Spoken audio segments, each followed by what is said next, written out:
to a new way, a new day. The elements surround my sphere. It's made clear as I change gears. The 24 gates transcend byway, go elixir into my veins. Passageway to the saints and sage. Diligence steer to a new frequency. Connections made onset to offset the negativity. TSIC is a new day. Clouded mirror has wiped clean. Headed into a phase of prosperity. The light of truth unveiling. Knowledge going through my soul, it seems. Cause I can't take this. I knew living godly. Controller of my destiny. A new day. A new way, new day. A new day. A new way. A new day, new day. A new way. A new day. A new way. Working with the elements, grafting in the craftsmanship, forming like canoe, most being potentiate, now limited, regenerate my consciousness, transform the hurt to tactfulness, sanction to the sacred garden, scrying every crystal gem, cycle of the lotus, then surfacing from mud to ascent, cosmic force inside my reinance, as display at the shared still. Yes, and here we stand on this broken creations of imagining. So now we here, the place the pieces back again, add clips of what we know in the Aquarian DNA repattern. Like Yuya is the Yura for the ones who feel the prey within. Take a make a new one, live it true, let the light transcend. This is how we pure all the sound right is reasoning, balancing, wrapping it up, giving it love, a new true deity, living in love. A new day, a new way, new day, a new day, a new way, a new day, new day, a new way, a new day, a new way. If you can acknowledge that you are the divine, you are a divine expression of the supreme intelligence. You are that. If you can acknowledge that, then and you can acknowledge that an aspect of the divine is omnipresence, and that the fearlessness, and the immortality, those energies and those forces are inherent in the divine and intrinsic within the divine nature. So that means intrinsically you are immortal and fearless. So then there is a second self. There is another part of you. There's a vacillation between fear and fearlessness. A new day, a new way, new day, a new day, a new way, a new day, new day, a new way,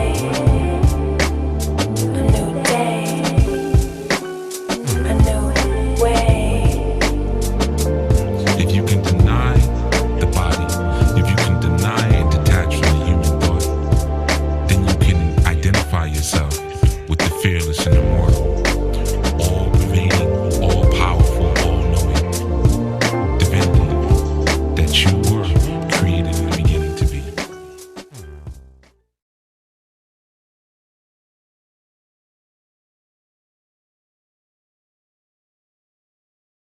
Peace. Good dawning, and welcome everyone to Enlightenment and Transformation. Welcome everyone to, of course, community and, the dawning devotional, as I sometimes like to call it.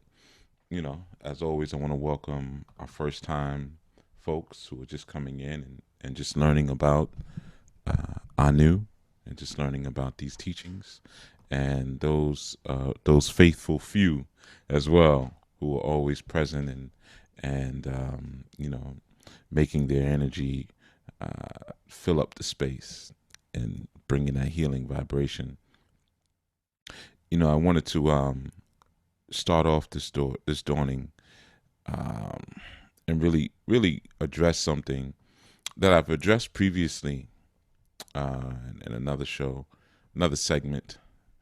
And here I find myself singing again, Here I find myself facing this again. Another brother has been, another comrade has fallen, been taken through. I don't want to say taken down as a result of trying to incorporate some paperwork in order to gain something that he was unable to actually gain. So I'm going to read an article and discuss it a little bit. If any of you remember, maybe a couple of strongs ago, there was another situation with a young man. I think he was about 23, that I read about, who went through something similar. But you'll see once I read it. So the name of the brother is David Farr, or Fahim Ali. His Western name, I think, is David Farr, and his divine name is Fahim Ali. But this article, I mean, it's a couple of places you can find it, but out of the Beverly Review by Kyle Games, it's entitled "Farr Sentenced to 14 Years for Squatting Crimes." Farr sentenced to 14 years for squatting crimes. One of 4 men found guilty of illegally taking over several vacant homes in Beverly/Morgan Park 2 years ago, a practice commonly known as squatting, has been sentenced to 14 years in prison. David Farr, also known as Fahim Ali, was admitted to the Northern Reception and Classification Center in Joliet on May 24th, according to the Illinois Department of Corrections. His projected parole date and discharge date have yet to be determined. Farr was found guilty this past September of 2 counts of theft and of property greater than $1 million. And according to the Cook County State's Attorney's Office, he faced 6 to 30 years in prison. According to a news release from the Cook County State's Attorney Office, prosecutors said Farr and 3 other men were engaged in a pattern. Hold on 1 second. Okay, were engaged in a pattern of illegal activity in which they unlawfully claimed foreclosed or vacant properties as their own, and either moved into the property themselves or rented the home to a third party and acted as a landlord. On multiple occasions, the defendant unlawfully entered the properties, changed the locks, and then filed fraudulent documents with the Cook County Recorder of Deeds office to verify alleged ownership of the property. Prosecutors also said the men are part of the sovereign nation, or Moors, and claim that they do not recognize the government as having jurisdiction over them, nor do they recognize the authority of most law enforcement agencies. All pleaded or were found guilty, and 3 are now incarcerated, with 1 waiting to be sentenced. 19th Ward Alderman Matt O'Shea, who worked with authorities in the investigation, said he believes Farr, 47 years old, was the point man for the criminal enterprise. O'Shea said he is pleased with the sentence. It's a relief because, in my opinion, David Farr was the ringleader, O'Shea said. I'm glad that he's seeing significant time. Had this been treated as if it was trespassing, he would have got a slap on the wrist. But the time it took was a painstaking investigation and multiple levels of law enforcement involved, from the feds on down. And he got 14 years. And my hope is that it sends a message to other people who would operate these type of criminal enterprises that they will be charged with felonies and you'll face significant jail time. According to officials, Farr illegally claimed 8 homes in Chicago, including 6 in Beverly/Morgan Park, 9757 South Damon Avenue, 1635 West 106th Street, 11220 South Longwood Drive, 10329 South Prospect Ave, and 11025 South Esmond Street, as well as 10941 South Wood Street, where O'Shea said Farr was living. Farr was charged in the summer of 2015, along with Torres Moore that December. Raymond Tribble and Arshad Thomas, who are father and son, were also charged. Moore, 57, was convicted October 21st of Class X theft, Class X financial institution fraud, and continuing financial crimes enterprise. Officials said Moore claimed 5 homes around Chicago, including 2 in Beverly/Morgan Park, 10929 South Esmond Street, and 10821 South Wood Street, the latter of which Moore was living at, O'Shea said. Let me turn this down.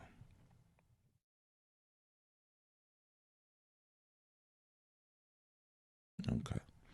Trimble, 54, pleaded guilty on December 21st.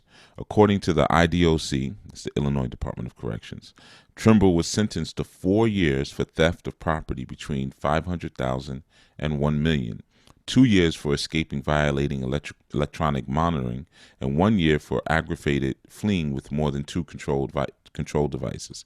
He is eligible for parole this December 5th, with a projected discharge date of December 5th, 2019.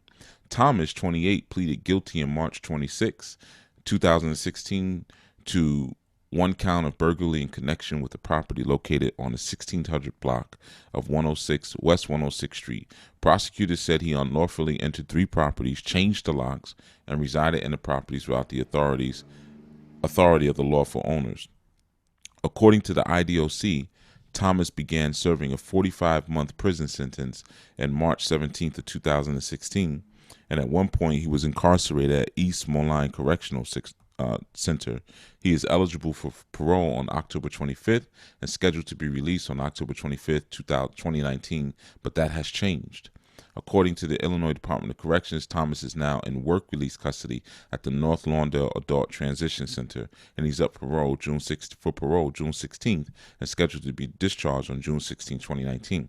According to the state attorney's office, all 4 men were arrested and charged after an investigation conducted by the state's attorney's financial crimes unit and the Chicago Police Department Financial Crimes Unit, with assistance from the U.S. Department of Housing and Urban Development, Inspector General's Office, the Chicago Office of the FBI, the Federal Housing Finance Agency, and the Cook County Recorder of Deeds Office. Legislation signed by Governor Bruce Rauner in 2015, officials said, will help stem squatting. According to a news release, Senate Bill 1487 establishes a foreclosure property pilot program in Cook County to address the issues the Cook County Recorder of Deeds has encountered with fraudulent recordings on foreclosed property. According to State Senator Bill Cunningham, a Beverly resident, the Cook County Recorder of Deeds office previously had little control in rejecting such filings, with judges making final rulings. Under the new legislation, Cunningham said property owners or anyone who is a party to a court proceeding such as a bank can file a petition with the judge asking for a seal on the property that would shield it from any filings. Okay. So I just wanted to share that, man, because again, we find here another brother, 47 was another set of brothers, not just brother, there's 4 of them in total. In fact, even a father and son, but 4 people are now incarcerated and have felonies on their jacket, because tried to take some property or tried to claim some property using paperwork and didn't work out. And one of them has sitting, with 14 years on his back in prison, and originally he was looking at 6 to 30 years, in state prison for paper filings. So it came across, my desk a couple of days ago. I saw it. And, of course, it reminded me of the previous situation, when I saw the word sovereign and I saw the word more and jurisdiction, I said, okay, here we go. We're back here again with this. And it's important when things like this happen. I know a lot of times, maybe these type of news stories we ignore, don't really see the relevance of them in a sense. But it's important to understand when you are, as I said before, I'm going to have to repeat, when you are making yourself a moving target, when you're making yourself a moving target, so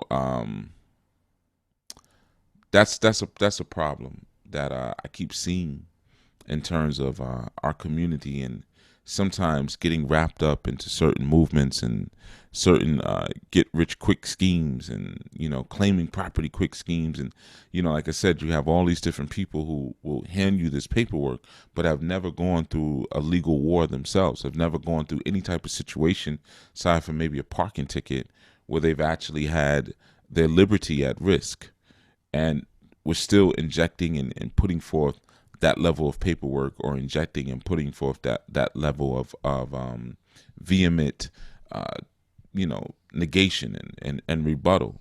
So this is a situation again, and I don't know these brothers, but it's unfortunate for something like this to happen to anyone. It's unfortunate for anyone to have to be incarcerated, but you're incarcerated behind paperwork. And I'm sure, of course, this again, another person who thought they were doing the right thing and probably was doing the right thing. I mean, let's just be honest about what it is. Probably was doing the right thing in terms of what they were filing, in terms of what they were being taught, and I'm sure in terms of what they were going into courtrooms and sharing. And but maybe sometimes not being so aware of the context in which they're doing certain things. And what I mean by the context, the country in which they live. If anybody wants more information, on this one, again, if you just search David Farr, David, and the last name is Farr. David Farr. You can even put David Farr 14 years in jail. But he's currently locked up in Illinois Department of Corrections for filing paperwork, and that's not really why he's locked up. He's locked up because, of course, he's claiming Moorish affiliation, and he's claiming his sovereignty. He's claiming his freedom. You see, and sometimes people don't realize that just through mere paperwork, you're not gonna wage a revolution. Just because you get involved in bureaucratic entanglements, you're just entangling yourself, into an already corrupt system. I mean, you see how many times in the article, because the language that they use is always slanted, but see how many times they refer to them as having like criminal enterprises, criminal enterprise. Meanwhile, they're filing paperwork, and I'm sure they're showing legal precedents. I'm positive of it. I don't know, but it's not hard, to kind of see where the law lies in terms of estate property, real estate property, and especially when a foreclosure comes into the picture. And 9 times out of 10, the banks don't own the homes anyway. So now they're being granted legislation where the banks can now shield any foreclosed home, from any paper being filed, any petitions being filed, which is, of course, absolutely unconstitutional. That's paramount to just basically say eminent domain. No, we're just gonna you can't petition anything. So, and that's anyone going through a court proceeding. So let's say if you actually are the owner of the place, and you have to prove the precedence of your actual ownership, I guarantee you that shield that they're speaking about would block you from doing the same. So again, like I said, a situation like this is, they say, oh, they filed fraudulent documents. I bet they weren't fraudulent documents, because reverse acquisition is not illegal, to go into a place. Even if you have a plot of land, that's in your town, and you maintain the land for a certain amount of time, then you can actually claim possession of the land by law. You see, the fact that they were claiming sovereignty, they were claiming Moorish affiliation and renting out these homes. So obviously making money on the homes, an example had to be set. And that's what O'Shea said, the alderman. He said, he got a significant amount of time, and, hopefully it basically scared anyone off from doing the same thing. You see? So I got into this before, and I don't want to go too crazy over it because, it's sad. It's really sad. Sometimes and I'm not saying it's sad that they got locked up and stuff, because, everyone has their own personal convictions. Everyone is willing to go the mile. We all have our places that we're willing to go, and we're ready to go depending on what happens. Because I'm sure when this first happened, man, they could have just fled the country, and all right, well, that's that. But obviously they were standing firm on a square of what they acknowledged as being truthful, and there's nothing wrong with that. There's nothing wrong with that. But ultimately, you see that they took pleas. They took plea deals. You see, so ultimately, even though they were claiming that the courts didn't have, which they're absolutely right, unless they're wards of the state, courts don't have any jurisdiction over them. They were claiming you don't have jurisdiction over me. At the same time, at the end of the day, because when you got that type of time, you're telling you, 6 to 30 years, and they would have given them 30 years, because that's how they like to play with people's lives. Because you go into a courtroom, man, and they just say, 15 years, 10 years, 7 years, 8 years, and then these people go have lunch and then go home to their families. While you sitting on the back of the van, shackled up, getting ready to go back, to the county, and then later on, to upstate or downstate or midstate. Why these people are, this weekend, what you doing? I'm taking a boat out on the river. They not thinking nothing about your life. They play with people's lives like that. Like the O'Shea guy saying, yeah, I'm glad he got a significant amount of time. You see, he doesn't care. So what I'm saying is that a lot of times we kind of establish ourselves in a certain way where we become moving targets, and that's not wise. It's a time for righteousness, and it's a time for wisdom. I've said that before, and I'm not trying to condemn anybody who's using any form of paperwork or filings or anything like that, or claiming their sovereignty or anything like that. But I'm just saying, be careful. That's all. I'm just saying, be careful, because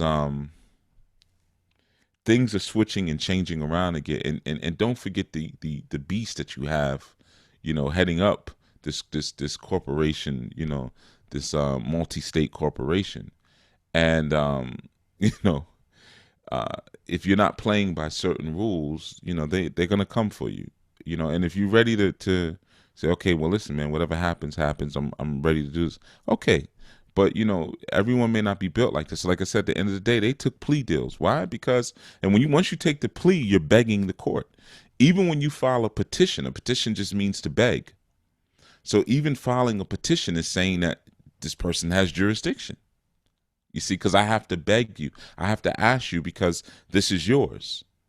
It's not like an affidavit. It's not like a motion. It's not like even an honorary statement, but when you're petitioning, you say, I'm begging. When you're taking a plea deal, I'm begging. You're begging, you're pleading to be forgiven for something that you say that you actually did. So at the end of the day, regardless of the initial filings and the statements of sovereignty, they took the plea deal. And I'm not, listen, man, two of them I think are getting out in 2019. They do that time standing on their heads, man. One of them is already in the work release program, so he gets to go outside every day. Goes outside and work. Only, and who knows? They might have threw him in work release. Maybe he had back child support or something like that. But at least he gets to go outside. And work release is brutal though, because they take your whole check. So you just in some jails you go to, man, they'll take your whole check, won't even give you travel money, and you might have to take a bus to wherever it is you going. You telling me, look at you like you're stupid. They're supposed to give you travel money to get back and forth to wherever you're working. Sometimes it depends on how they feel that day. Nah, get out. And you got to figure out how to get where you got to go and get back to the jail on time at the end of the night, or the end of the day, really. So, but yeah, if you facing some football numbers and someone says, well, listen, take this plea deal, we'll give you 2 years, we'll give you 4 years. And you're looking at your man, David, or Fahim, and he like, well, man, Fahim, they hit him with, with 14 years of sentencing.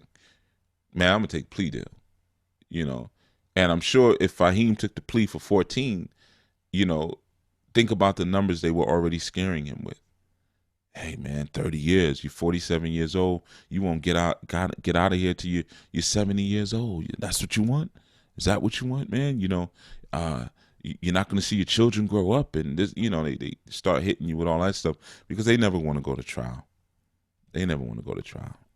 And you're dealing with someone who's claiming their sovereignty and is ready to go to length. They're not ready to go to length like that. But again, yeah, they took the plea deal, of course. Come on. So I'm just saying, it's just another sad situation, and don't mean to start off your dawning with so much of that, but I'm starting it off with a warning. Again, there is a time to be righteous and there's a time to be wise, and you have to learn how to intermingle the two at times. And like we were speaking about Kabbalah yesterday, and like I said, it's a process, it's a journey, and you don't want to skip steps. You look at the Kabbalic tree of life, you look at any spiritual tradition that gives you a sequence, that gives you angles, that gives you motions, whether it's geomancy, whether it's, indigenous traditions, you're looking at the mind of the creator. So like when you're looking at the Orisha, we say, oh, selected consciousness. It's all of the different faculties and angles that the creator may take. Or like we were talking about the Kabbalah yesterday, this is the thought patterns of the creator. All of these different paths, all of these different sephirots, these different movements, this is how the mind works. And we're the creators. So you're seeing a map of your own mind. You see, not your brain, but a map of your own mind. So sometimes, again, we skip steps. You see, we skip steps. We may look at it, each Sephiroth, even when you're dealing with Kabbalah, is a form of intelligence. You read certain, understandings on it. It will tell you, okay, this is the brilliance intelligence. This is the glory of intelligence. This is the beauty of intelligence, so forth and so on. But it's like a checklist almost. You can look at it and say, even when you're doing something like this, you can say, okay, well, have I accounted for this? Have I accounted for that? Have I accounted for that? That. You see, sometimes we don't do that, man, and we end up in situations because we haven't, with wisdom, looked at the overall, circumspection. We haven't circumspected what's actually going on here. Sometimes we forget you're going up against a brutal beast, and using paperwork to do things like this is old now. So this beast is adapting. This beast, oh, okay, you figured that one out, huh? Oh, you found that book that we hid, huh? Look how many versions of Black Law Dictionary is. How many editions? Always updating, huh? Okay, to sidestep what it is that you're doing. So, sometimes you have to take that into account, especially when people are selling you these, get free quick cards. Oh man, just go in there, say this, file that, and you'll be out of there. And look, 14 years.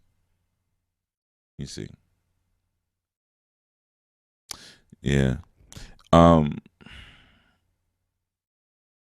Yeah, I see Sister Kia says, yes, Chief, adverse possession is law, right? It is lawful. It is lawful to do that.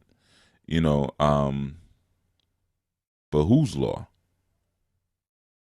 And she says, Yeshua Israel spent 1 year in jail, but one.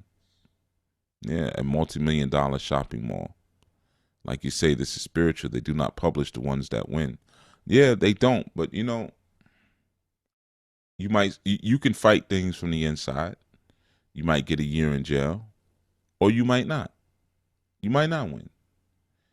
And ultimately, what are you fighting over? See, that's sometimes that's what you have to look at when you're filing certain things and you're claiming. You go to claim a building that someone else built.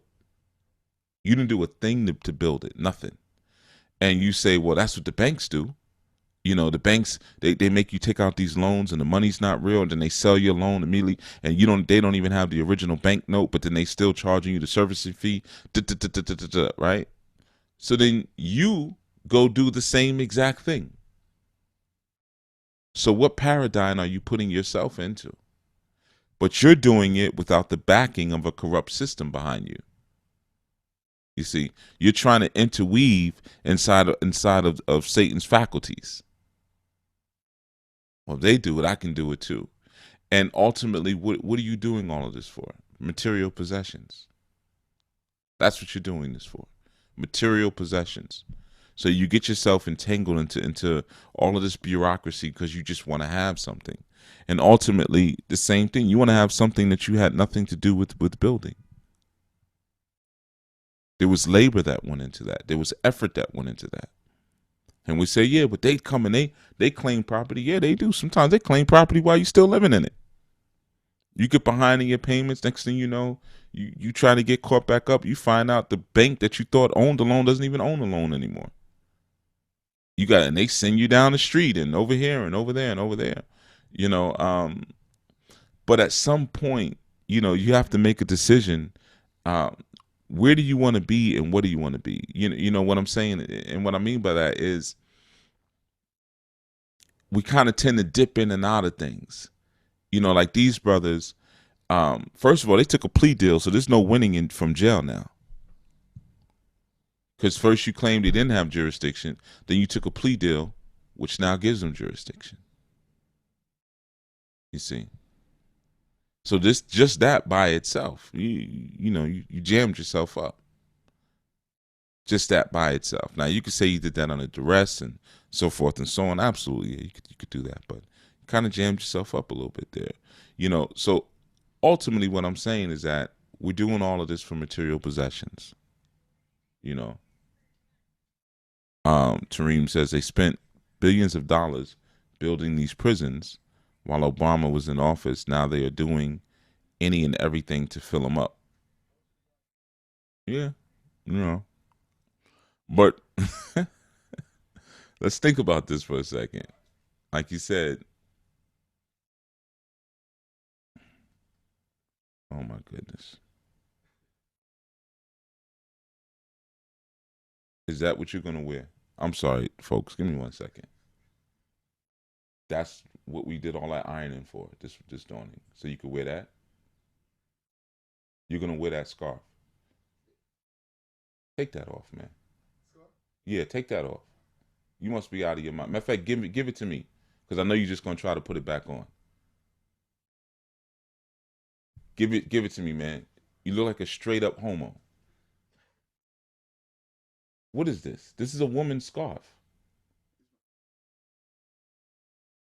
Why the hell would you put this around your neck? You thought you was killing it? You got a lot of compliments? Nah, man, we don't do this. Nah. And I'm taking, because I know you'll put it right back on. Return it to her, right? It's a girl scarf. Yeah, you can return it to her Monday. Must be out of your goddamn mind that you gonna wear a scarf around your neck, man. You thought you was killing it. Yeah, you was killing it. Paris is burning for the transsexual fashion show. Man, beat it, man. Get it out of here. Y'all late. Can't believe you, man. I taught you better than that.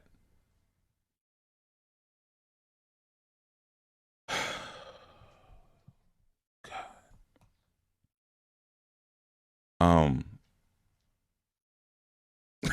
Where was I at? I'm sorry, folks. I know I should have muted out. I oh my goodness.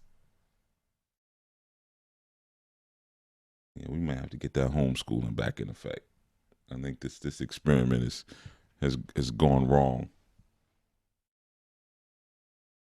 Goddamn scarf. Must be out of his damn mind wearing a goddamn girl scarf with an all white outfit. The hell he thinks this is, man.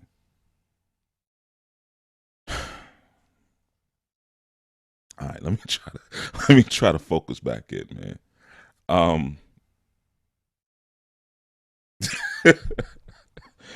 Oh my goodness. All right, yeah, man. So just like I'm saying,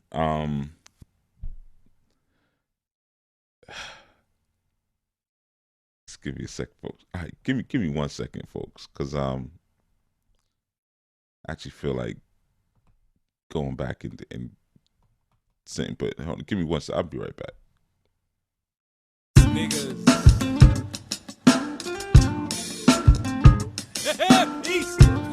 Peace, nigga. Peace, nigga. Yeah, peace, nigga. Peace, nigga. Peace, niggas. Peace, niggas. Peace, niggas. Peace, nigga. Yo, nigga, peace. Ha, peace.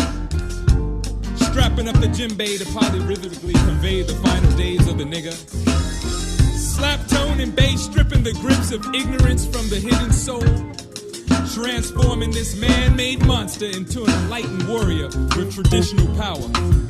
In this new day and hour, the nigga's heart is pierced by my ox feather. The nigga notion rots in hell forever. Rituals performed annually to protect the village from the vile memory of proud stupidity. Time to embrace our true legacy. Follow the magical unks to our destiny. Willie Lynch's formula becomes obsolete as we delete plantation socialization. Echoes of Harambe chants resound with joy. Harambe! Brothers accept manhood, severing the umbilical cord from the overaged boy. Sisters' beauty? More than just ass and titties. BET now glorifying the indigenous dances like Sunu and Manjani. Do-rags replaced by crowns and kufis. Graffiti tags rich with the flavor of Tahuti. Youth conversing in the public without profanity. 50 in games spitting lyrics to uplift humanity. Tupac and Big ancestrally orchestrating black unity. Tubman, Truth, and Wells revel in the stands of the modern day Queen Mothers. Donnie, Declaration of Ujima evidence as we affirm. He's not heavy, he's my brother. Ha! So long die the nigga, never to return. Joining his deceased relatives, Coon, Shine, Sambo, and Old Willie. And a host of relatives, too many and insignificant to mention. We would like to thank the family members who survived the proliferation of self-hatred, seasoning, and miseducation. You are the indomitable rhythm of our victorious voices. Live with unity and harmony as we mend the fractured pieces. Peace, nigga. Peace, nigga. Peace, nigga. Peace, nigga. Oh, yeah. Peace, my niggas. Peace, my niggas. Peace, my niggas. Peace, niggas. My niggas. Peace, niggas. My niggas. Peace, never to return again. Peace, niggas. All right, I'm back. All right, everybody. So yeah, anyway, we were speaking about when you do these segments every day like this, you got sometimes I have to interweave some of the real life into, what's actually going on. Like, it's kind of one thing may disrupt another thing, but I guess it's all purposeful at the end of the day, right? There's a reason for it all. But yeah, I think that experiment is going to be over soon, man. We might have to go back to the homeschooling paradigm. But so yeah, I see a lot of people saying that there were people who were successful, with that reverse acquisition, or in terms of only being able to live somewhere and having to move out. Absolutely. But you know what? Here's the thing. That was before, like, you got to understand that people catch on to things and say, okay, we're going to adapt based on that. Oh, they're getting these homes now. And not only are they getting these homes, they're advertising about it. I remember the guy in California years ago. I mean, probably one of the first guys to do it. Matter of fact, no, I don't even want to say one of the first guys, because they were doing that back in the 70s in Harlem. I remember that. I remember, man, I almost remember their first and last names, couple. But I remember this family. It was two families. What they used to do back in the days in Harlem, because the brownstones, when they would, it would just kind of collapse and decrepit. They would brick over the windows and the doors, and then people would come with sledgehammers and break the brick out and move into them. And I remember the reason I remember that, because I remember this because there was a brother and sister. Man, I remember his name. I don't remember her name right now. But they used to this is probably like the maybe 80s, early 80s, but I remember when they had a baby, right? And remember they were having a baby shower inside of the brownstone, and there was a family, they're comrades who lived on top, and they lived on the bottom. And my family was real tight with them because back in the days, we had a station wagon for a little while, and that was like, having a station wagon back then was like having a SUV, before SUVs really came out like that. And we used to run a food co-op because we had the station wagon. My Abu, he dealt with the he would do the delivery. He would pick the food up and stuff like that. And we ran a food co-op for the Nation of Islam back then. But that's how I remember this family. I remember going and them coming and getting food, the house. But they were cool. Everything was, they weren't in poverty, nothing like that. But there was a lot of people, and there was a name they had for it. It was something breaking. I can't remember the full name, but it was a name for it, And they would take these homes, and I'm sure some of those elders might still live there to this day, But they would take them, they would bust the bricks out, and they would clean them up and everything, and run power to them. Sometimes off of the light pole. And that was that, keep it moving, clean them out, and back then set up the 4-track, set up some music and some incense and get some herb, and it was we living, we up in here, So it's not a new thing, and of course amongst melanoid folks, when we start doing things and profiting and benefiting from them, then all right, now we gotta lock you up for it. Because of course, the banks do them, the banks still do it, and are going to continue to steal people's homes. I mean, that's just what it is. But like I said, just in terms of making yourself a moving target, man. You can't. You got to be real careful with that, man. You got to be real careful. But like you said, I was going back to Tareen's comment before I was accosted with the nonsense.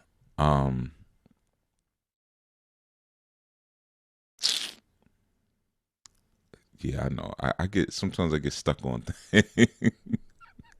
I'm trying to play it off, but I got a little. I'm still a little stuck on it. I feel like getting in my car and driving up, and I'm still not done with that one. But anyway, I guess that'll be Friday night's discussions. Like Toreen said, they spent billions of dollars building these prisons while Obama was in office. Now they're doing, any and everything to fill them up. Yeah, I mean that's been that's been the legacy, unfortunately, because prisons are big business. You have Prisons Incorporated, which is is an American prisons. It's one of the largest private prison firms in the country. Locking people up is big business, and all the subsequent things that go along with a person being locked up, like what their family goes through as a result. Foreclosed homes, right? Let's say if you live with yourself and you're the main bread earner, you get locked up for 6 months, 4 months even, right? Lose your job. You could lose your job. You could lose your home. Now your home is in foreclosure. Maybe you can't catch up by the time you get out. So there's so much money, your family goes on the system. You're not in the home anymore. Your sons are wilding out. Now they're locked up. It's a very complex and really sophisticated system. Much better designed than even the Ma'afic system. The Ma'afic system, because the Ma'afic, like I said, that wasn't really a tight plan. When they decided to enslave the Africans, they lost a lot of their product, but even a bad plan worked consistently will be successful, because look at what it did. Let's see. I'm just going to go through some of these comments. Michael Jordan invests in prisons. Yep. That's Sister Kia said that. That was the first person I was thinking about when you said that. Michael Jordan, he invests in prisons, prisons and expensive sneakers. Haru Wajet said, I know he's probably going, he leaves for work around this time. He said, I'm so glad I never went through went through with that when I was studying, only because I know that nobody would have been there or able to help me if I got in the gym. I still have children still, no time for it. See, that's an important thing right there. See what the brother just said? If I got in the gym, nobody would have been there to help me. You see that so often because I'm reading you an article, right? Go to any of the conscious platforms. And I don't even have to get, because I don't watch that garbage. But go to, I don't want to call it garbage, but go to any of the conscious platforms with any of the big names or teachers in the community. I bet they're not talking about this case. This is recent. This brother just got sentenced. No one's talking about this. All the ones from before, all the other people. You know, we want to march for anything, or we want to speak about something, or write letters, anything. Why is that not coming up specifically? What about all of the political prisoners who are still locked up? I mean, technically, this is a political prisoner. You know, because this is political what they did against him. You know.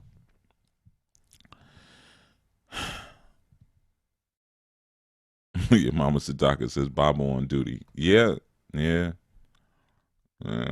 Certain things, man. You gotta jump on certain things when you see it, man. Had such a good dawning before the show, man. Such a good dawning. You know, I'm working with my son, and I'm teaching him how to iron properly, because they have a friend whose mother is a little Looney Tunes. You know, I met the sister. She's she is loony, and she's sending her son, which is their friend, to military school Monday. Just cause he didn't do anything wrong, nothing. Just you going to military school. So they all decided to dress in white, which one of them did, because my other son was like, I'm not doing it. That's gay, which I agreed with. But hey, so he was like, Bob, I really want to iron my shirt right. You know, like, could you show me how to iron it, like, really properly, my button-up shirt? So I was like, all right, we'll do that. So, you know, had a nice little, you know, manhood moment, just to learn how to iron your shirt. Okay, cool. Nice little manhood moment. Then you come out with that nonsense. This ain't even, let me see, this BS ass scarf, man. This ain't even silk. And it's got a rip in it. Some old bum little girl, he got this for. That's probably why she gave it to him, is rip. Some old polyester, you know, going to go wash my clothes, wrap over my head, got from the beauty supply store scarf. He got that wrapped around his neck, doubled up like he Kanye West. So nah, man, come on, man, we don't do that. We don't do that. My youth don't even sag their jeans. And I never even had to tell them not to do that. They don't even do that. Let alone put some damn woman's scarf around you. Man.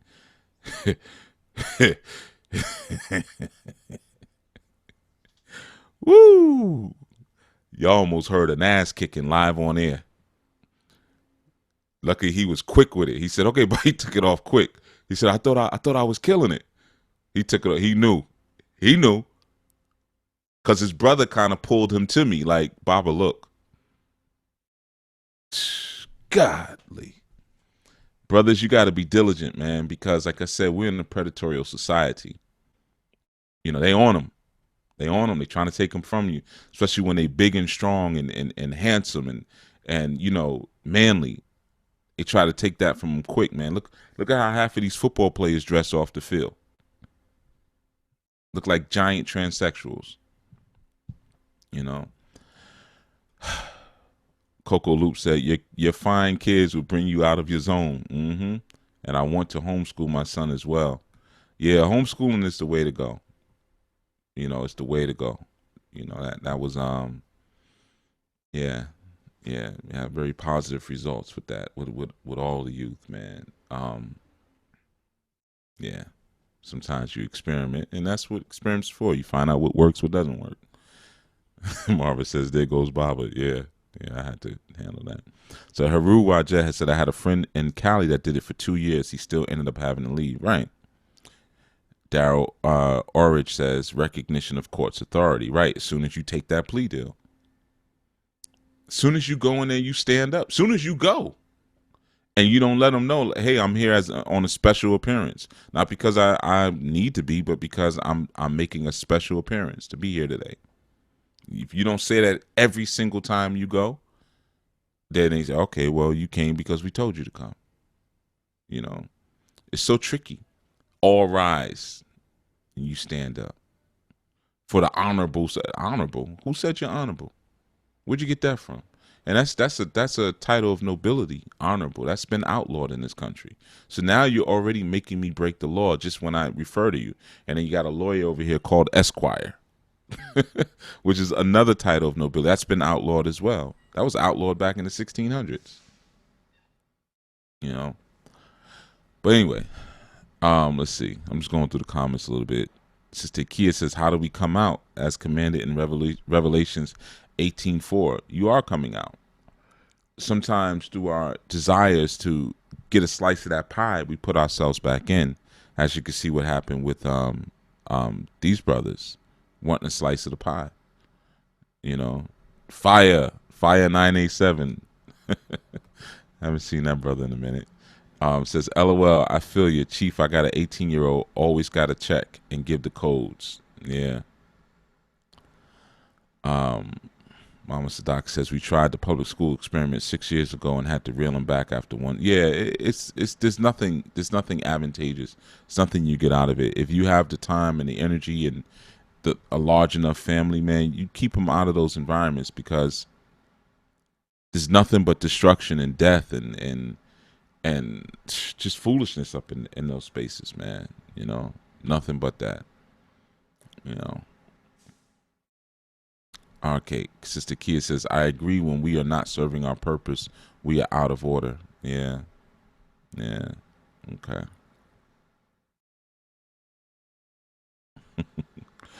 Yes, Diana Williams, I am alert. What the heck is that outside? A fire truck? Yeah, I'm alert. I'm on it. You know, I remember I'm Haru. I'm Haru, man, so I don't miss anything. My eyes are on the sparrow and on the youth, man. Nah, man, you gotta look at everything down to the sneakers, how the jeans is fitting, the belts, what they're saying, what they're listening to. You gotta be on it, man, because you know, for the most part, many of us are living inside of a cesspool. You know, we're living inside of a cesspool. So let's see. Yeah, the new Jim Crow mass incarceration, Vivid Eye publication says. You know, Sister Kia says, in the near past, we built our homes and stores. Yeah, yeah, not too far away. I built a home. I've built several homes actually on this continent. I've built one. You know, I built one home.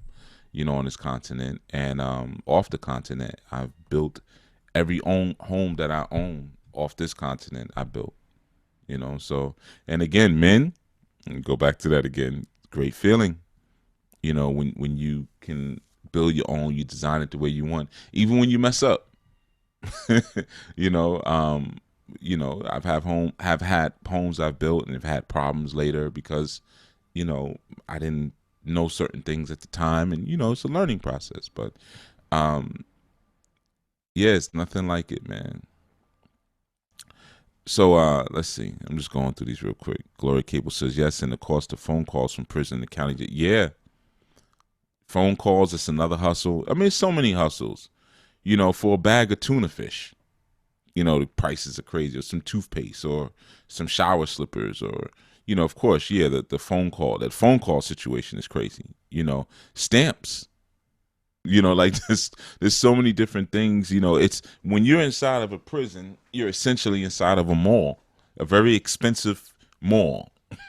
You know, you got to look at it like that. I know a lot of times people look at, you know, like those brothers, you know, getting locked up for that and going to jail. And, you know, a lot of times people look at it like, oh, man, you know, I hope they're safe, you know, in terms of being around other inmates. But it's not the inmates. You know, you can, if you have respect in certain environments before you go in, you know, you'll still have that respect, you know, when you're when you're in there as well. You know what I mean? So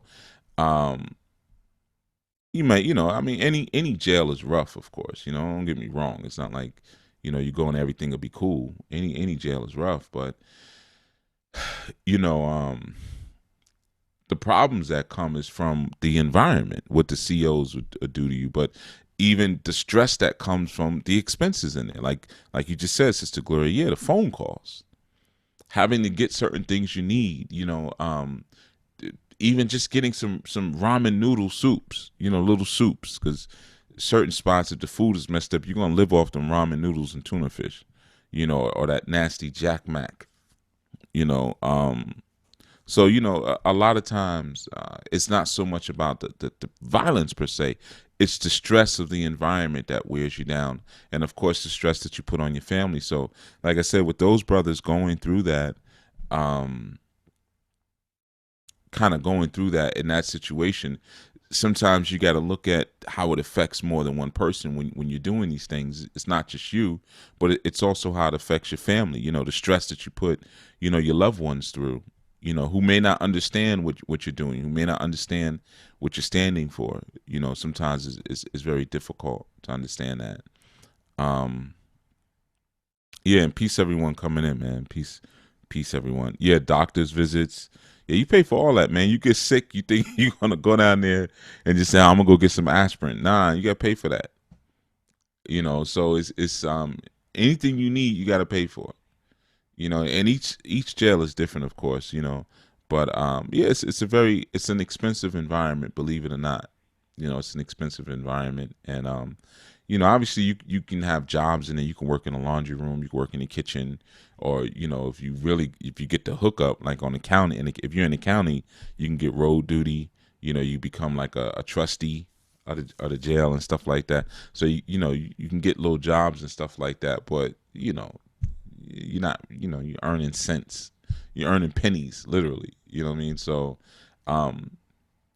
those brothers in that environment now, man, again, because they were standing on something that they knew was firm and was correct, and this is where they are. So that's why I said, we were speaking yesterday about the Kabbalah, and I was saying, you want to look at the underlying laws and the concepts, man.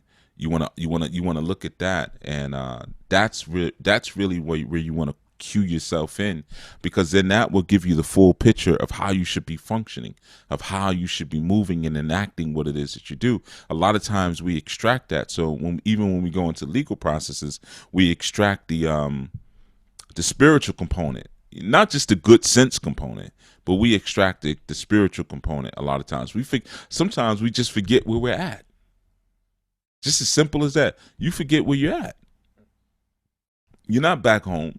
You're in someone else's backyard, and you're trying to utilize what they've given, or the loopholes that they've put in place for their children, or that they've utilized. Maybe even your ancestors created those loopholes. That's another conversation. But it's been established, and it's not about so much what's lawful. It's about what can be enforced. So I'm sure their paperwork probably might have been on point. Maybe, I don't know. But there's something beyond that at some point, man. Sometimes we forget about the brutality of this beast, the brutality of the place that we're living in. You see. And Sister Akia said, they keep changing the laws as we get to victory. Right. See, now that's all you have to pay attention to. Just look at that. That's a part of using good sense. And I'm not promoting a scared Negro concept. Trust me. I'm not. And I'm not saying, because I've gone head to head, with courts and things like that, I'm not shook. I'm not scared now. It is traumatizing. Don't get me wrong. Anytime, you spend one night, in your local town jail, that could be traumatizing. I had a good friend of mine years ago. I give you, I know I got all these stories. I lived a varied life. There was a situation. I'm gonna show you how things go, man. South Bronx is when we had school. We had a lot of gang activity around the school that where we were, and some of our students were Bloods, some of them were Crips. And we were in a Crip neighborhood. Well, really not even a Crip block, right? And I had spoken to a lot of the brothers out there, and basically, I had established a hands-off policy, and that took me a lot of work to do, because literally, I had to fight 3 people, literally fight, physically fight 3 people. And I established, because our youth used to have to wear ties. They had to wear shirt and ties. So I said, yo, you see any dude with a tie? It was an all boys school. Any dude with a tie, hands off. And you see a tie. So we established that, right? Situation happened. One of the youth in the school, who was a Crip, had an issue. No, it wasn't. Had an issue with somebody. They're coming out of school. It's midday. I don't know why they were outside of school, but it wasn't a situation that our student had started. It was, in fact, a grown, like 20-something-year-old man coming up to the school to fight how old was the boy at the time? He couldn't have been any older than 16, maybe 15, 16 years old. Yeah, maybe about 16. You know, cool dude, man. He was a cool young man, man. He used to always talk to me about Tukey Williams. He'd be like, Tukey Williams, you know what I mean? Like, we do good things in the community. He would always talk to me about that. I'm cripping, but we do positive things. And like he's a good young man. Didn't do any schoolwork, but I liked him. He was cool. But anyway, so the guy comes up to school, tries to fight him. This is midday. They run and come and get me. I run downstairs. I'm like, yo, what are you doing? And he's acting like, I fight you. I fight him, I'm saying, nah, you can't do this here, man. It's a school. Nah, you can't. This is a young man. You can't do this. So I'm talking him down, right? So but it was still some tension. So it carried over into the next day. And long story short, there was a situation that happened outside where this young man wasn't even involved, but this guy was just coming up, just starting, like trying to get other young people riled up, like, yo, y'all gonna fight, Cops are called. One of my math instructor, good brother, and another student come downstairs and start to corral and bring our students in and say, come on, y'all, come on, get away from this. Come on, come back inside. Cops come, and while my student is like pulling other youth back, my youth, they were just more watching, but just making sure that the other student, their brother didn't get jumped, basically. Cops come and throw the student on the squad car. So the teacher comes over and says, no, wait a minute, doesn't touch anybody. Just says, no, he's not a part of this. He was just, calling everybody back in.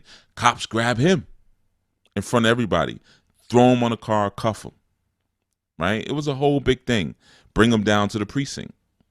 It's a math teacher. And one of the most meek and gentle brothers that you would ever meet. In fact, after the situation happened, we were walking back from the precinct, and he was like, I need you to train me in martial arts. And I was like, all right, but I kind of knew, like, this ain't about you learning martial arts. He's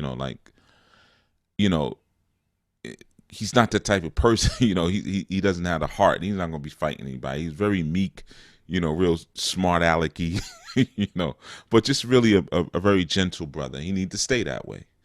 But long story short, he was traumatized. He ended up having to quit. He didn't come back. He was out for a while as a result, and didn't come back that next. He couldn't do it. He was like, yo, I'm anytime I walk by that block, I just think about it, and I start shaking. That's just from being slammed on a hood, cuffed, and taken to a precinct, spending maybe an hour inside of a precinct. You see? So a lot of times we look at it, we don't realize the effect sometimes that it has on people, men and women alike, being in that type of situation and having that type of aggression come at you and what it actually does to you. So we have to kind of be wise to some of that at this point. We got to kind of wake up a little bit to what's going on around us and kind of make moves or adjust our moves, as a result. Sister Kia says some find their purpose in prison. That's the only time they read. Yeah. Well, you know what it is? It's the reading, it's the working out, it's the structure. It's the I almost want to say that the quietness. Believe it or not, even though prisons are loud. They're very loud places. This noise all from the moment that it's chow and the dawning, it's time to get up, until late at night when it's time to lock in. It's a noisy environment. But there's an aspect where, when you're in there, you're not paying your rent. You're not paying utilities, cell phone bills, and yes, all that stuff is being taken care of. So it does give you an opportunity to just focus on your personal development, which also keeps you from going insane because, of course, it's such a very stressful environment. It's not, like I said, it's not always about the physical violence, because a lot of times the physical violence pops off because people are stressed. Mail comes around, you never get any mail. Visit comes, your lady comes and tells you, she's pregnant, but y'all ain't been together in 2 years, stuff like that. Or, somebody's just messing with you. Somebody steals something out of your cell, or somebody just kind of does something to disrespect you and maybe disrespect you in a way where you can't really even do much about it, or if or the COs do something, there's a whole lot of stress that goes on, man. And that breaks you down. That breaks you down. So yeah, there are people who will go in there and they'll read and they'll study and they do different things, like the people who listen to these segments. I got a lot of people who are behind bars who listen to these segments and get a lot of therapy and healing out of it, man. So, and much love to you all. You're not forgotten. Definitely not forgotten, man. Now, I see you said it, Sister Kia asked, 13th Amendment outlawed nobility. Actually, what they call the abolition of nobility happened. It first happened around the 1600s. That's when the first decree came out, and then there was another amendment in the late 1700s, and there were certain titles of nobility that they outlawed, and the reason being is because you had people, who were coming over from England, and it was titles like Prince, at the time Count, Vizier, Knight, Squire, Noble, Lord, the Honorable, Duke. I think I said Count was one of them. There's a list of them. And what it was at that time, what they determined, because what happened was that people would come over from Europe and they were coming to American soil, and they were claiming the nobility that they had in Europe to give them jurisdiction over here, because remember, that's the mother country. So they were coming over here and taking land and saying, well, I'm the noble this, or I'm Count such and such over there, so I'm going to take Jersey. You see, I'm going to take York, the Earl of York, the Earl of Jersey. So in order to stop that, what they did in this country is they said, okay, we're going to outlaw any of those titles of nobility, and the only title that a person can claim is their family name. See, a lot of times we don't realize, even with that, that's a critical thing, because most of us don't use our real family name when we speak. You see, like, let's say if your name is Jacquees Malik, right? Most people will say I'm Jacquees Malik, when really the way you should be presenting yourself is Jacquees of the family Malik. Because when you don't specify, that's your real name, actually. When we say the real name in the way that it's really supposed to be presented, so if your name is Kenya, and let's say your last name is I don't know, Jamil, Kenya Jamil, it would be Kenya of the family Jamil. That's really how your name is supposed to be presented. But any of those type of you have titles of nobility, and then you have titles of as they say, like highness. So like, how they say, oh, your royal highness, that's outlawed. Your excellency, your eminence, your grace, your highness, your honor. All of those were outlawed many years ago because of that.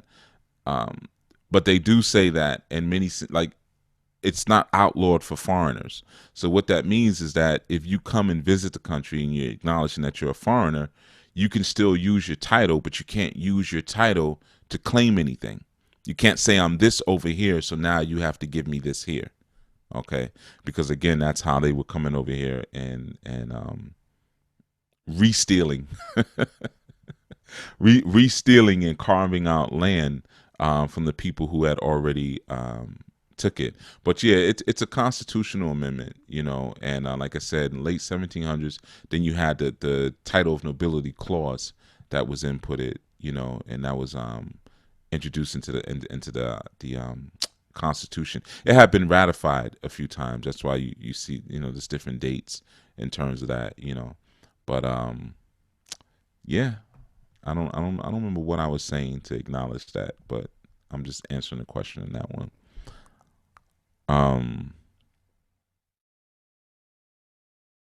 Tareem says it is said that police used to dress up as rival gangs and go in neighborhoods and start gunfights. They still do. You know, look at it like this, man. Think about who you call police.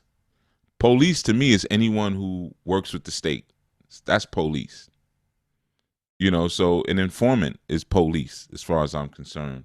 Um, Someone who utilizes police when they don't need to is police.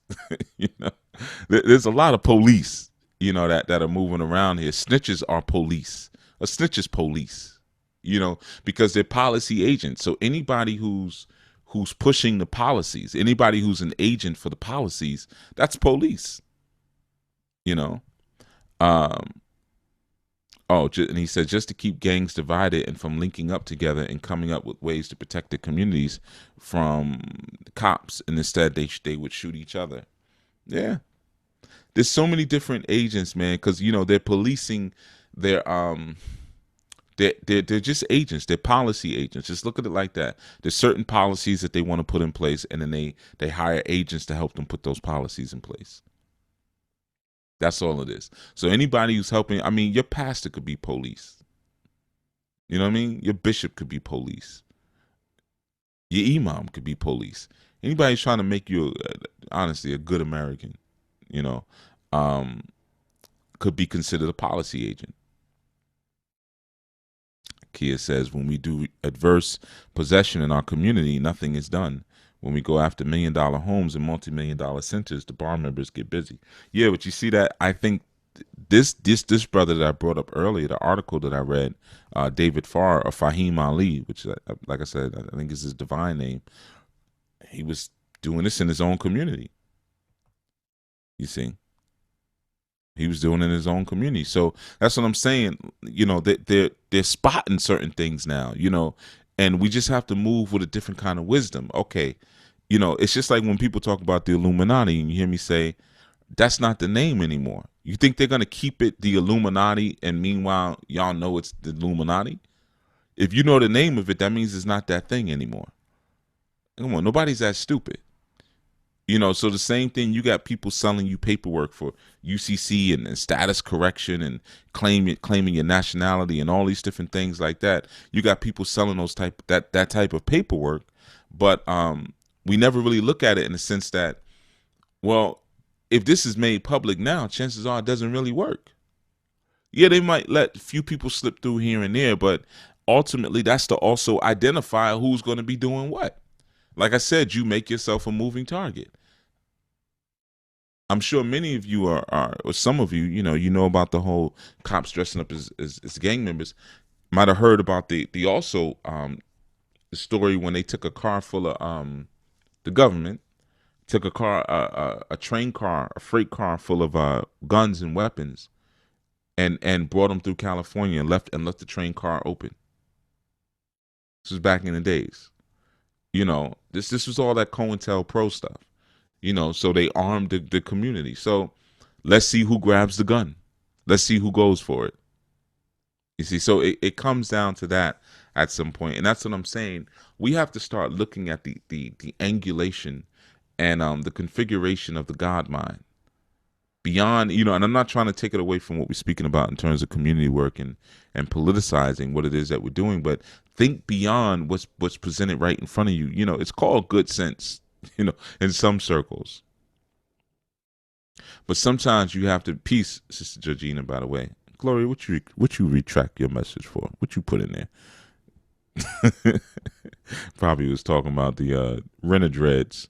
But Sister Diana Williams says on the news yesterday they showed a retired officer from a sheriff office that happened too.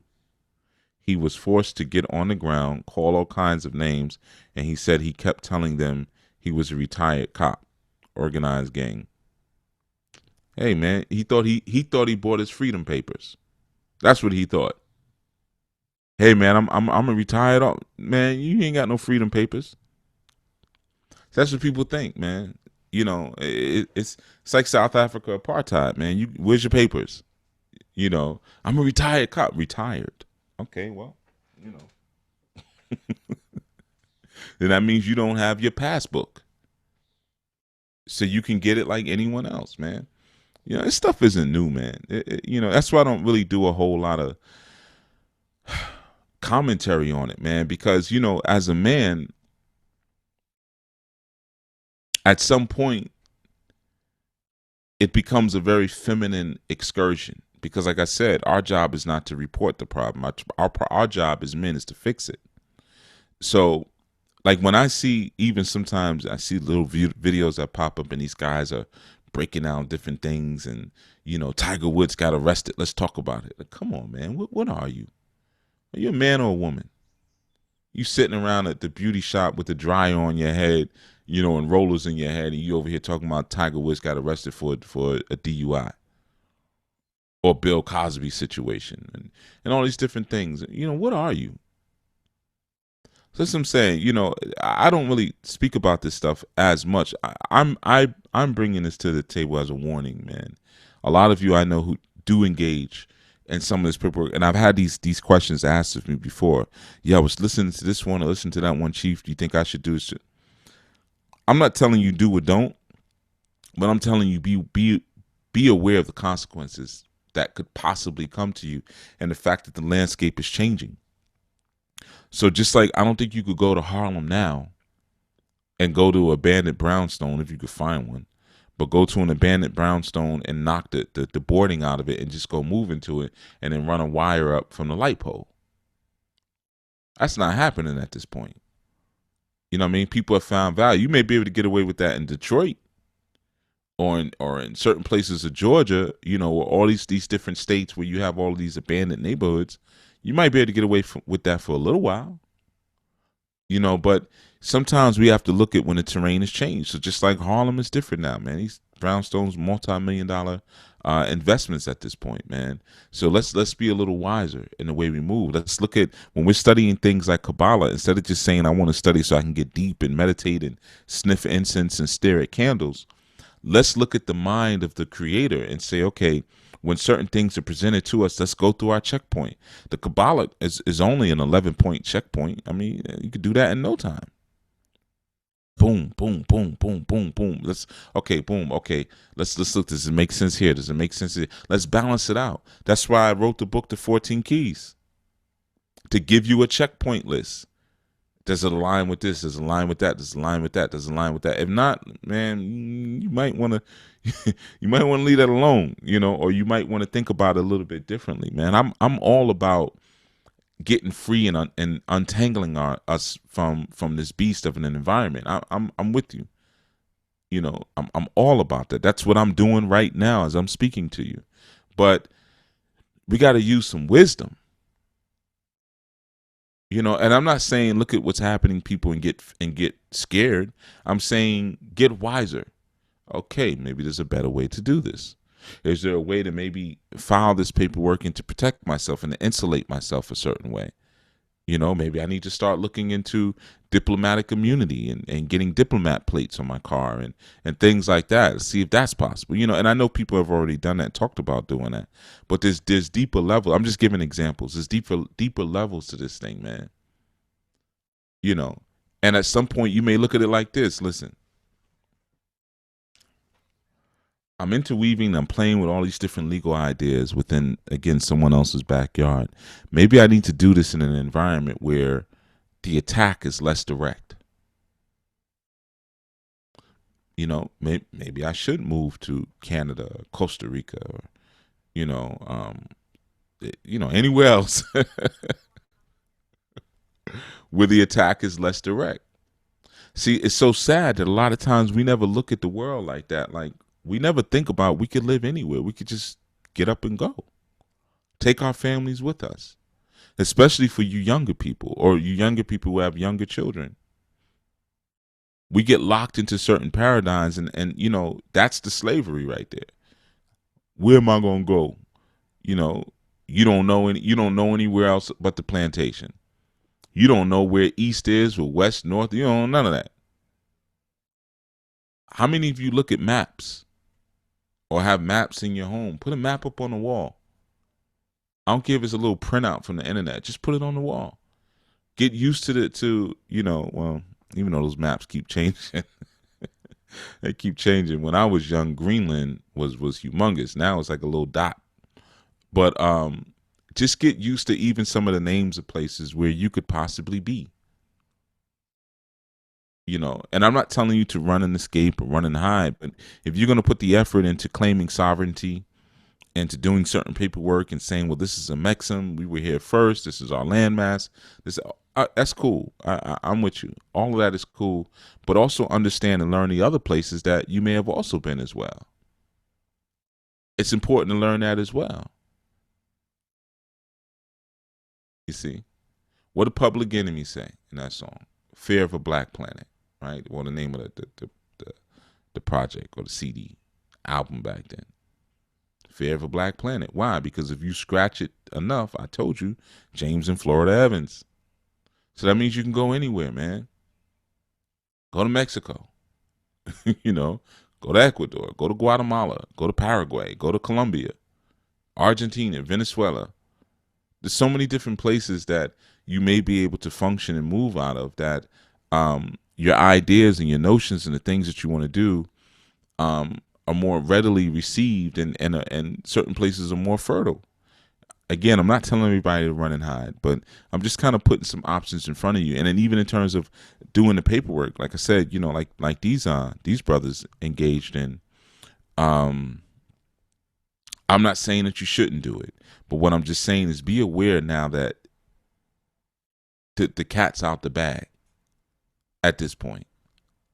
So thinking that you're going to do these things quietly and slip them over, you're making yourself a target. I've made myself a target in certain things, and I would not take anything back that I've done. But what I'm saying is that everybody ain't built to be a target.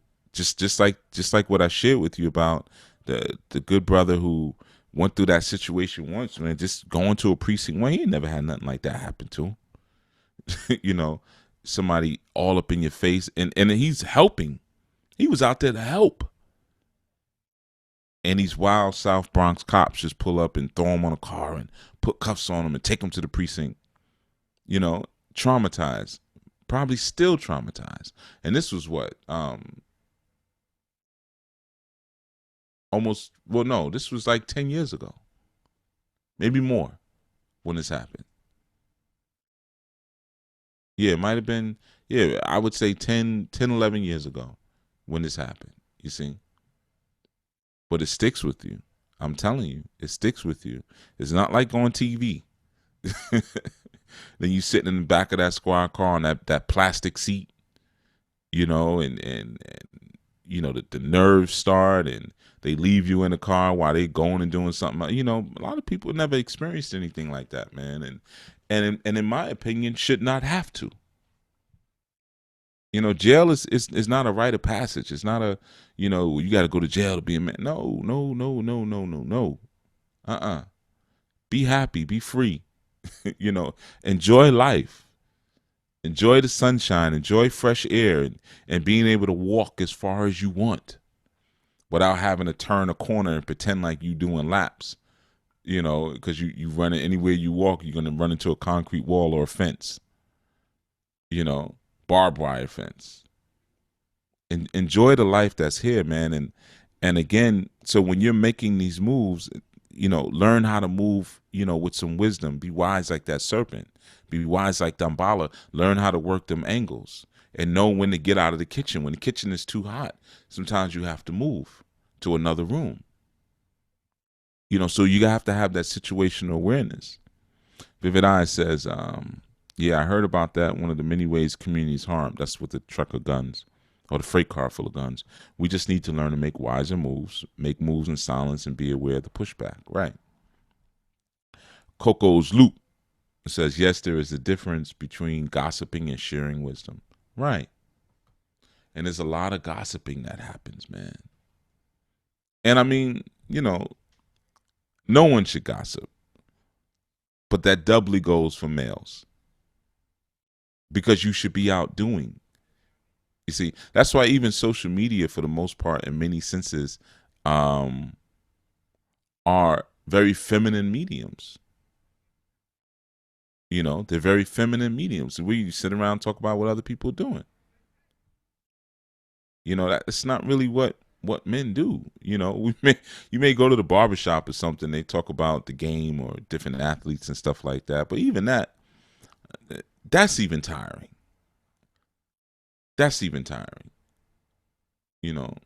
When I had my shop, that was the first program I had.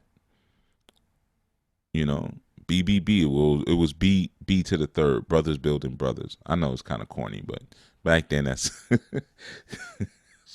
that's what I came up with. I had T-shirts and everything. B3, brothers building brothers. But that was my first program. My own. I had been in other people's programs, but that was the first program of mine that I had, and it was like a not a rite of passage, but like a Jegna program, really, back then. Teaching people how to work out. I used to teach brothers things like how to tie a tie. That's back when I used to wear ties. How to eat properly. My big thing was etiquette and protocol, man, because I knew so many brothers personally who didn't know how to present themselves. They never got those lessons, man. Like, don't go to a job interview with shorts and a T-shirt. I knew brothers who would do stuff like that. So it was just infusing that, and it was successful, but I'm just saying, in many senses, man, sitting around and talking too much, man, it's dangerous. All right, let me mute this. I'm sorry, I don't know if y'all can hear that, but it's WhatsApp time. So my WhatsApp is popping off here. Let's see. Daryl Owen says, I think, why'd you retract your message, young butterfly? Why you always retract the message? I saw what you said. Forgive me for not having a profile picture. You retracted it too late. I already read it. Ha.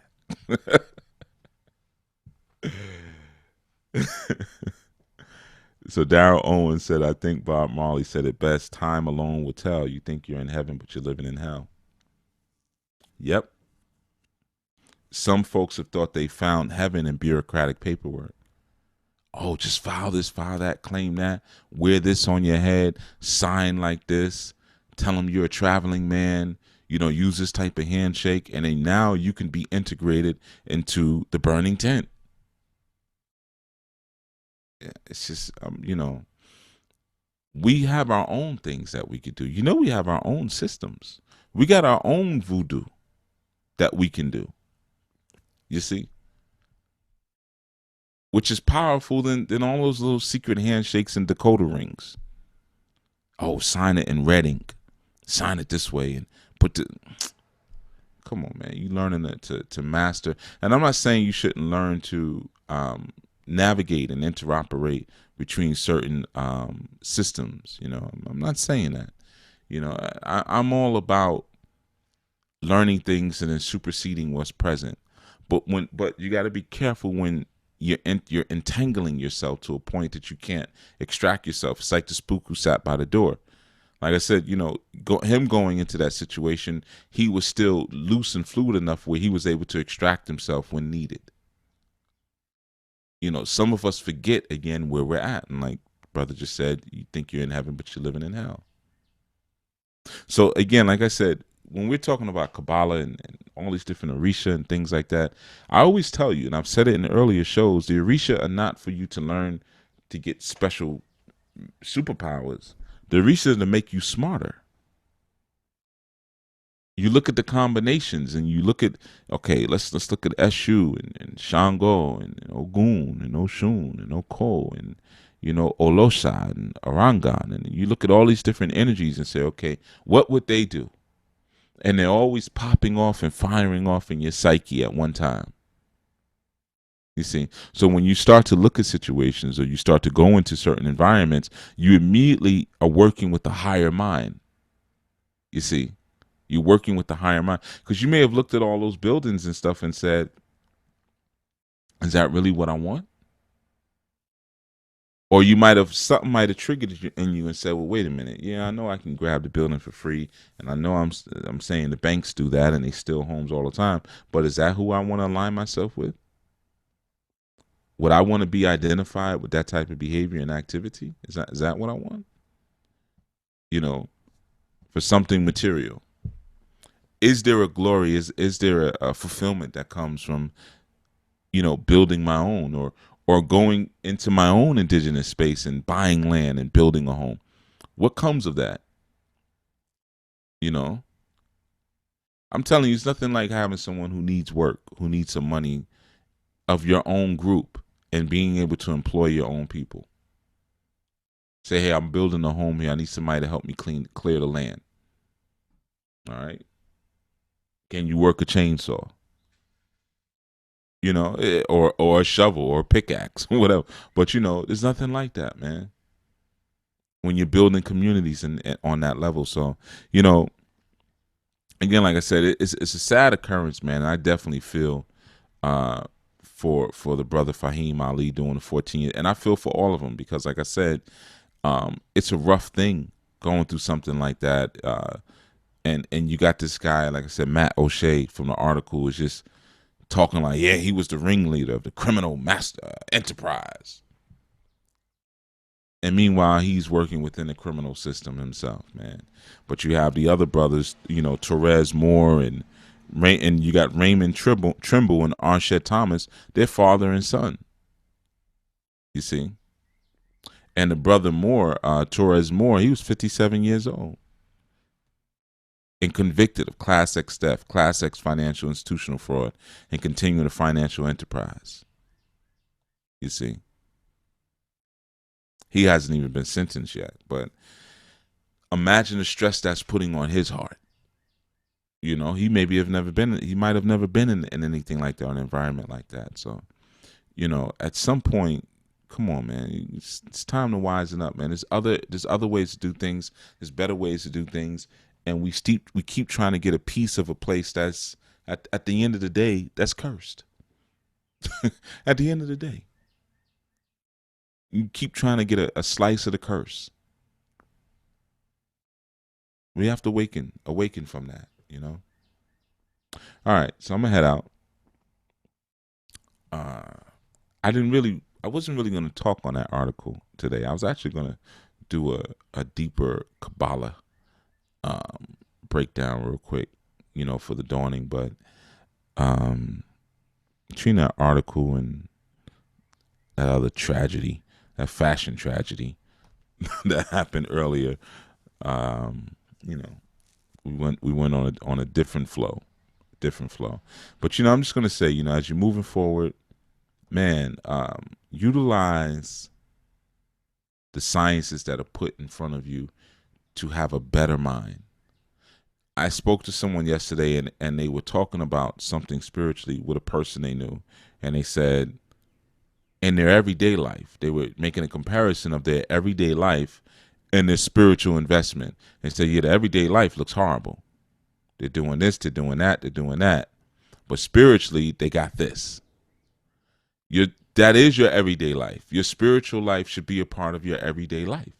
So if you're studying certain principles, if you're learning about Ma'at, you're learning about justice and balance and order and reciprocity and harmony, and propriety and even-handedness and all these different things and these principles that are coming across your plate, or you're calling yourself king this or queen that, or emperor this, empress that, god this, that, then all of these different principles that you're claiming, especially, should be making you a wiser person.